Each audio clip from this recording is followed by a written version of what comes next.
tuloy, bilisan mo ang takbo. Ilagang mga bombang nakatutok sa ulo mo. My countrymen, as of the 21st of this month, I signed Proclamation 1081, placing the Philippines under martial law. To'y nandyan ka ba? Tumapa kung kailangan. Baka tumahan ka ng mga bala. Whose primary concern is merely to be left all alone, is to show your lawful activity. This is the freedom that you see.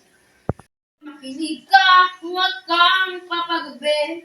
At baka magkamalan ka at mandusay dyan sa tabi.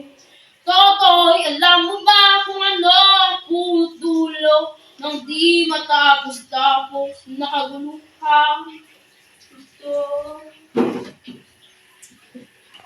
Dismiss petition for habeas corpus by ruling that martial law, a political question beyond the jurisdiction of the court.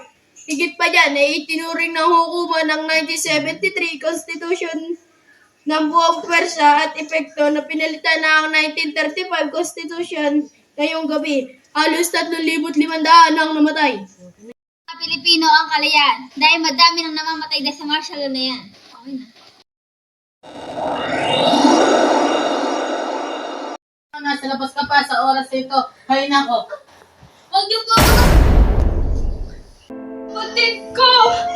Mga walang hiya kayo! Napakabata pa ng kapatid ko! Hindi niyo pa alam yung mga patakalan niyo! Kaya ayos ka lang ba? Hindi pa namin sinabi ang buhay ko. Hindi na tayo magkalalayan pa.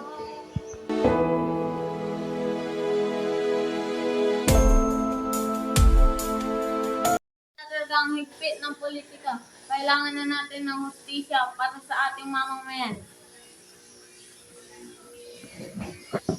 Hustisya para sa Pilipinas! Hustisya! Hustisya! Hustisya!